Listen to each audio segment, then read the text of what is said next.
Welcome to the Deep Dive. We're here to unpack complex ideas, really, to help you navigate your world with a bit more clarity. And today, we're diving into something that feels, well, incredibly common, but is so often misunderstood: time itself. Specifically, why does it sometimes feel less like a steady river and, more like a phantom? Especially when you really need it for productivity or just managing daily life, why does time seem to just slip through our fingers? So our mission for this deep dive is to explore exactly that. We've got insights from some really useful sources, things like Navigating the Clock, an ADHD-friendly guide to understanding managing time blindness. There's the 30-day time anchor tracker, and also the Rewire Your Clock NLP mini workbook. Our goal is to pull out the most practical bits, the surprising facts, really, to help you become more time aware and feel, hopefully, more in control. And that's such a vital starting point. Because if you've ever struggled with time perception, maybe you're always running a little late, perhaps, or deadlines just kind of sneak up on you. It's so important to get this. It isn't about being careless or lazy. Our sources are really clear on this. It's often a legitimate brain difference. It's especially common in ADHD, where time can literally feel like it's just now or not now. The really empowering thing here is you're not broken. Your brain might just need, well, a different set of tools. That's a really powerful way to frame it right from the start. So let's unpack this a bit. What is time blindness, really? Our guide says it's not a moral failing, not a character flaw. It's a genuine difficulty. Tracking time, planning, estimating how long things take, or even just feeling its passage. But what's actually going on underneath? Is it purely psychological, or is there something more neurological? That's exactly the key question. And it's definitely not just psychological. The neurology is fascinating, actually. Research points to ADHD brains often having less dopamine and norepinephrine. Now, these aren't just jargon, they're neurotransmitters. And they directly affect how your brain processes time, attention, motivation. So the brain's internal clock, it can genuinely be out of sync. And this impairs executive functions. Right. The critical mental skills. Exactly. Things like planning, working memory, even just activating on a task. It really comes down to how the brain is wired. It's not about effort. And the real world impact of that wiring difference. Wow, it's huge. It touches everything. Think about work or school, as deadlines are common. Or what the source is called time optimism. Yes, thinking you can do an hour's work in 10 minutes. Exactly. Underestimating how long things really take. And the result is just constant stress. Then there are relationships. Being late, forgetting events. It can look like you don't care, right? And that leads to this awful shame spiral for the person struggling. It's heavy. Emotionally, too. Overwhelm, guilt, burnout. You're either in panic mode, trying to catch up, or stuck in wait mode. That wait mode is so paralyzing. It really is. The guide has this perfect snapshot example. Sitting in bed 2 hours before a meeting. It feels too early to leave, but you can't start anything else either. That feeling of being suspended, caught between now and not now. So many people recognize that. Okay, so if time feels this abstract, this elusive, how do we start making it tangible? How do we get a handle on something that feels so invisible? You've hit the core insight there. For many, time is this abstract river, always flowing, impossible to grasp. The fundamental shift our sources talk about is if your brain struggles to feel that flow, you have to externalize it. You must. Making time visible isn't just helpful. For a time-blind brain, it's a non-negotiable anchor. Turning the invisible into something concrete. Precisely. Think about analog clocks. You can actually see the hands moving. Or visual timers, the ones where the color disappears. Yeah, those are great. They give you a concrete, tangible representation of time diminishing. That concrete part is so key. And building on that, the sources really emphasize how we use timers, don't they? It's not just setting one alarm and hoping for the best. Not at all. The guide talks about specific ways, like pre-timers, an alarm before the real alarm to get ready for a transition. Transition warnings. Crucial. Interval timers, too, breaking work into chunks, Pomodoro technique, that kind of thing. And even using task-specific music, like a playlist signals focus time. And we can expand on those cues. Incorporating sound and movement can be incredibly powerful for a brain that struggles with internal timekeeping. Think about hourly chimes on a watch or phone, or audio reminders. Just a constant, gentle nudge throughout the day. Right, keeping time present. Yeah. Our source material even gives this, well, it's a memorable example. Dance while brushing your teeth to feel the passage of 2 minutes. I like that. It sounds silly, maybe, but that rhythmic regulation, it helps your brain process time differently. You almost embody it. And it's interesting how these cues, the rhythmic stuff, the visual stuff, can be built into tools. Like the sources mention a rapid reset timer toolkit. Exactly. Designed to kickstart productivity using those very signals. Minimal friction. Which leads us right into a really fundamental principle. The source is stress. Structure isn't punishment, it's scaffolding. Scaffolding for success. I like that. It gives your brain the consistent support it needs to predict and manage things. That makes total sense. So a key strategy then is really breaking tasks down, like way down. Micro tasks, essentially. Yeah. Tiny, manageable pieces. And it's not just listing them, is it? It's about making small visual lists. And this is crucial, adding time estimates to each step. Yes. That forces your brain to actually engage with the duration rather than just vaguely hoping it gets done. No more magical thinking. Exactly. And to support that breakdown, well, there are loads of scheduling tools. It could be anything. Color-coded calendars are fantastic for visual learners. Simple sticky note boards work for some. Physical planners or Right. specialized ADHD apps. Loads of options there. The goal is always just to externalize the schedule. Get it out of your head and into a format you can see and interact with. And building routines seems so beneficial too. The forces talk about establishing one strong anchor routine. Something consistent every day. Yeah. And it helps your brain anticipate, maybe even guess the time without looking at a clock. It creates that predictable rhythm. Which brings up a really important point. What happens when your time estimates are still off, even with all this structure? Ah, the million-dollar question. Well, the pro tip here is invaluable. Always overestimate task time. Seriously, triple it if you need to. Triplet. Wow. It sounds like a lot, but it builds in that crucial buffer. It reduces the panic, allows for the unexpected. You're setting yourself up to actually succeed, not scramble. Okay, setting yourself up to win. Got it. It's clear that sometimes, we just need help from outside our own heads to stay on track. Absolutely. It's not about being incapable, right? Right. It's about strategically using external support when our internal systems need that boost. And one of the most effective, yet really simple strategies is something called body doubling. Body doubling. Tell me more.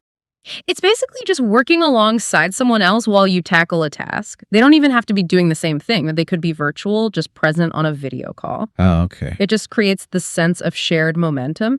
Yeah. It's surprisingly effective for getting started, especially on tasks you've been putting off. I can see that. And then there are accountability partners. Yeah. Like simple daily check-ins. Yeah. Or sharing your to-do lists, even just telling someone what you plan to do. Just saying it out loud makes a difference. It really does. It adds this gentle external pressure that some brains really respond well to, and that connects directly to why external consequences can work. If they're immediate and tangible, they create stakes. Stakes that might be missing otherwise. Precisely. Our sources highlight that ADHD brains often need that external motivation to initiate action. Internal drive might not always be enough to get things moving. Okay, so we've covered some fantastic external tools, structures, support systems. But what if we could actually tweak our internal clock, our Rewire Your Clock? NLP mini workbook source seems to dive into this. Brain rewiring techniques. Can you walk us through what that means? Yeah, absolutely. It's a really interesting area. The core idea behind using NLP, neuro-linguistic programming, here is to actively strengthen your time awareness and improve daily productivity by, directly working with your brain's existing patterns. It's about consciously creating new neural pathways, like building new habits for your brain. Okay, so technique one is called anchoring awareness. What's that involve? So this is about linking a unique physical action, could be anything, like tapping your watch, stepping your fingers to the mental state of doing a time check. Okay. You physically do the action and simultaneously think the thought. What time is it and am I on track? You literally anchor the thought to the action. Exactly. And you practice it multiple times a day until that physical cue automatically triggers the mental check-in. Interesting. What's next? Technique 2 is language pattern fixes. This one's really powerful. It's all about consciously shifting your self-talk, your internal dialogue. How does that work? Well, instead of thinking or saying, oh, I'll start later, you actively rephrase it. Something like, I'm starting now for 5 minutes. Those 5 minutes. Or changing, I don't have time, which is often just a feeling to, I can do the next small step right now. Yeah. These tiny linguistic shifts, they can actually trigger action and cut down overwhelm. Small changes, big impact, potentially. Then there's technique 3, daily micro-visualization. Yeah. A 1-minute mental rehearsal. Super quick. You just close your eyes, picture yourself completing whatever your next task is, and crucially, doing it on time. Visualize success. Exactly. And really imagine how it feels to finish, that relief, that accomplishment. Then open your eyes and start immediately. It primes your brain by pre-experiencing the win. Okay, priming the brain. I like that. What about technique 4, future pacing commitment? This helps solidify plans for future tasks. You mentally place yourself in the future after the task is done. You use a simple script, almost like saying a mantra internally. It's say 4 p.m., I finish writing that report, and I feel relieved to accomplish. So you're creating a mental roadmap to success. Precisely. It helps your brain see the path to completion. And for those moments of drift, Mm-hmm. when you get lost in time or maybe hyperfocus too much, there's technique 5, sensory grounding reset. Yeah, this is a fantastic, quick pull-out technique. Under 60 seconds, How does it work? you just mentally list 5 things you can see right now and make sure 1 is a clock or timer. Then 4 things you can hear, 3 things you can physically feel like your feet on the floor. Okay, getting sensory input. Right. Then 2 things you can do in the next 5 minutes, small, actionable things.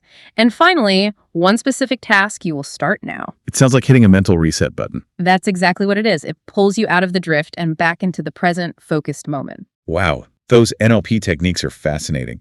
And to make all these insights stick, there's the 30-day time anchor tracker. Tell us about that system. Yeah, this tracker is really practical. It's designed to build sustainable habits around time awareness. Its methodology focuses on consistent self-assessment, but in a low-pressure way. You check in with yourself 3 times a day, morning, midday, evening, Okay, regular check-in. and you log specific anchor actions you've taken. Maybe you used a visual timer, maybe you did that 5-minute start from the MLP technique. Then you track your progress with a simple color code, on time, slightly late, or missed for key transitions or tasks. It just builds out awareness over the 30 days. And I saw there's motivation built right in. Reward milestone. Yes. Day 7, a small treat. Day 14, a fun activity. Day 21, something special. Day 30, a major celebration. It uses positive reinforcement. That's smart, making it rewarding. Definitely.